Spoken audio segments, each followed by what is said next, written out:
Born into bondage. The year was around 1822 in the rural heart of Dorchester County, Maryland. The land was flat and marshy, the air thick with the smell of pine, and life moved to the rhythm of the seasons. But for the enslaved people who lived here, the days were filled with endless labor. Among them was a newborn girl named Araminta Ross, who would one day be known to history as Harriet Tubman. The exact date of her birth was never recorded, because for slaveholders, the details of an enslaved child's life were of no importance. They were not seen as individuals with identities and futures, but as labor, property to be bought, sold, and worked. Her parents, Harriet Green and Ben Ross, worked on nearby plantations owned by white families. Rit, a strong and protective woman, served as a cook in the Brodess household. Ben, respected for his knowledge of the land, worked as a timber inspector for the Thompson plantation. Though enslaved, he carried with him an inherited pride and dignity, quietly passing on to his children lessons about nature, self-reliance, and resistance. Harriet was one of 9 children. Her earliest memories were shaped by the instability of slavery. She watched as several of her older sisters were sold to distant plantations, disappearing from her life forever. The grief of these separations lingered, a wound that never healed. From a very young age, Harriet was hired out, sent to work for other households. She labored in weaving, cleaning, and childcare, often enduring harsh treatment. The people she worked for were not her owners, yet they felt entitled to her every hour. She was beaten for small mistakes, denied rest, and made to perform tasks beyond her strength. When she was about 12 years old, Harriet's life changed forever. One afternoon, she was sent to a local store on an errand. Inside, a young enslaved man was attempting to flee, and an overseer rushed in to stop him. Frustrated, the overseer picked up a heavy iron weight and hurled it at the man.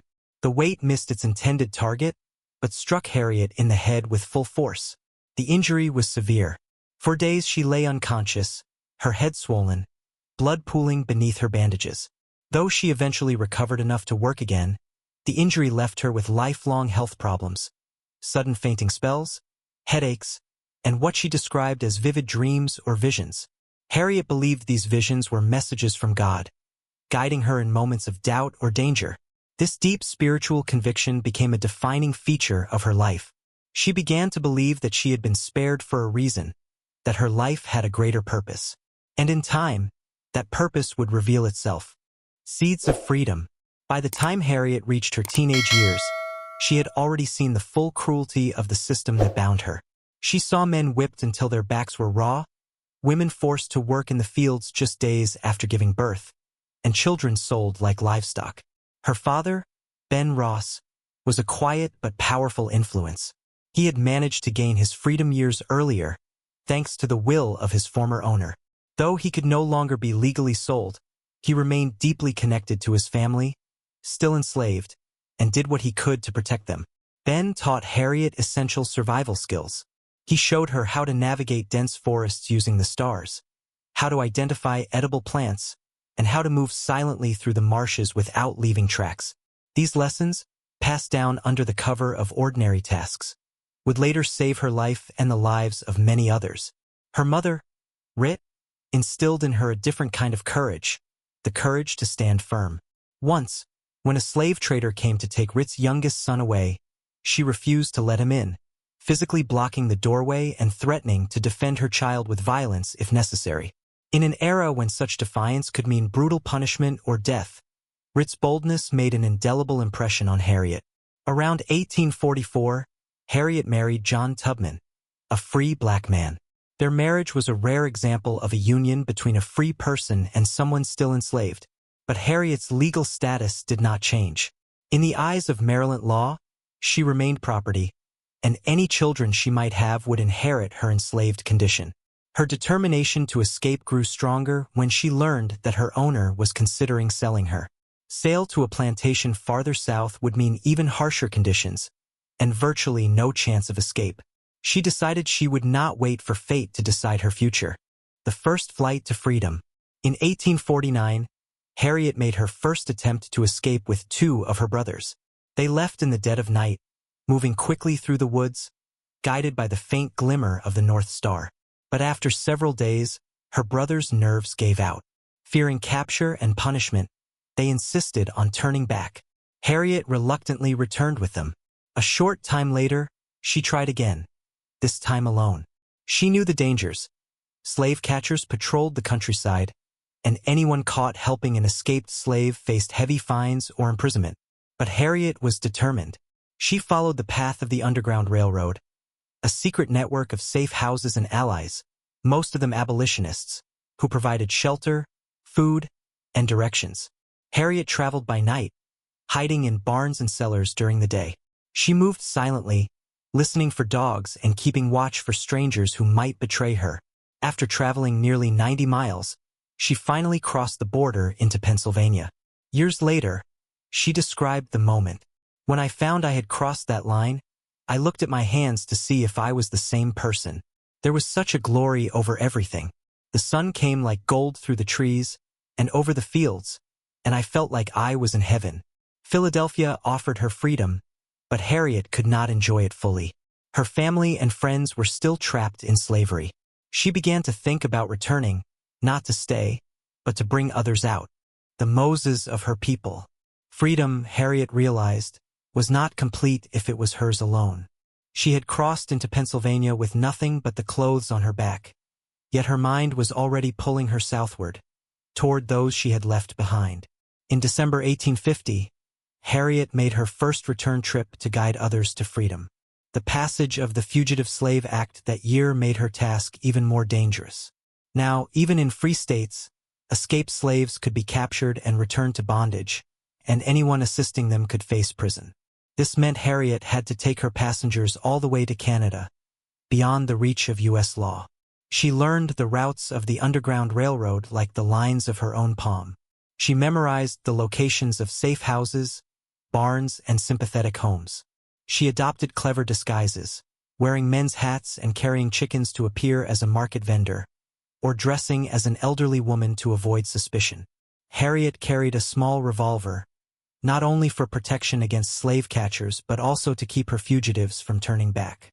If someone lost their nerve, they could jeopardize the entire group. Her rule was simple: we go forward or we die here. On cold, moonless nights, she led small groups through forests, across rivers, and along back roads. She taught them to read the night sky and to listen for her signals. A certain song sung from a distance, its verses altered to indicate danger or safety. Over the next decade, Harriet made at least 13 missions into the South, personally guiding more than 70 people to freedom and providing instructions for dozens more to escape on their own. She never lost a single passenger. Her extraordinary courage and success earned her the nickname Moses, after the biblical leader who delivered his people from bondage. Like the Moses of Scripture, Harriet's leadership was rooted in faith, and she believed every mission was guided by the hand of God. The Civil War years. When the Civil War erupted in 1861, Harriet Tubman saw it as a divine opportunity to help destroy slavery forever. She traveled to Union-occupied territory in South Carolina, where she began working as a nurse and cook for formerly enslaved people who had fled to safety. Her reputation as a guide and scout soon reached Union officers. They recognized that her knowledge of Southern terrain, waterways, and Confederate troop movements could be invaluable. Harriet became a spy for the Union Army, venturing into enemy territory disguised as a poor farmwoman selling goods. She gathered intelligence on supply routes, troop positions, and hidden mines. Her most famous military achievement came in June 1863 during the Combahee River Raid. Working with Union Colonel James Montgomery, Harriet helped plan and lead the mission. Under cover of darkness, she guided Union gunboats past Confederate mines and deep into South Carolina's interior. As the gunboats reached several plantations, Union troops, following Harriet's directions, freed more than 700 enslaved men, women, and children. Many of the men quickly enlisted in the Union Army, bolstering the fight for emancipation. This operation made Harriet Tubman the first woman in American history to lead a military expedition. It was a stunning achievement, though she rarely spoke of it in grand terms. For her, the victory was not in military glory, but in the sight of hundreds stepping onto the boats, leaving behind a life of chains forever. a life of activism. After the war, Harriet returned to Auburn, New York, where she had purchased a modest home. Her finances were always tight. The U.S. government was slow to compensate her for her military service, and she often supported herself through farming, selling produce, and receiving help from friends. Still, she refused to retreat into a quiet life. She became active in the fight for civil rights and women's suffrage, speaking alongside leaders like Frederick Douglass, William H. Seward, and Susan B. Anthony. She believed that freedom was incomplete without equality, and she worked tirelessly to promote both. In 1896, Harriet used her own resources, despite her poverty, to open the Harriet Tubman Home for the Aged, a refuge for elderly African Americans who had no family or means of support. It was a natural extension of her life's work, caring for those whom society had neglected. She also gave lectures across the Northeast, recounting her missions on the Underground Railroad and urging others to join the cause of justice. Though her body grew weaker with age, her voice remained strong, her conviction unshakable. The final years. By the late 1890s, Harriet's health had deteriorated significantly. The head injury she had suffered as a child continued to cause severe headaches and seizures. At one point, she underwent brain surgery to relieve the pain, awake, without anesthesia, relying on her faith and sheer willpower to endure the procedure. Despite her suffering, Harriet continued to live in the home she had built for herself and the elderly residents she cared for. Visitors often found her sitting in a rocking chair, Bible in hand, speaking warmly to neighbors or telling stories to children. On March 10, 1913, at about 91 years of age, Harriet Tubman passed away, surrounded by friends and family. Her last recorded words were, "I go to prepare a place for you." She was buried with full military honors at Fort Hill Cemetery in Auburn, New York, her casket draped in the American flag she had helped to defend. Legacy. Harriet Tubman's life remains one of the most remarkable in American history. Born in chains, she rose to become a liberator, a soldier, and an activist. She led by example, showing that courage and conviction can defy even the most entrenched systems of oppression. Today, her name graces schools, streets, and public buildings. Statues in her honor stand across the United States, and her face is set to appear on the $20 bill, a symbolic recognition of her contribution to freedom and justice. But her true legacy lies in the lives she touched and the path she carved for future generations. Harriet Tubman proved that one person, armed with faith, determination, and a willingness to risk everything, can change the course of history. Her story endures, reminding us that even from the humblest beginnings, greatness can be forged, and that freedom, once taken, must be defended for all.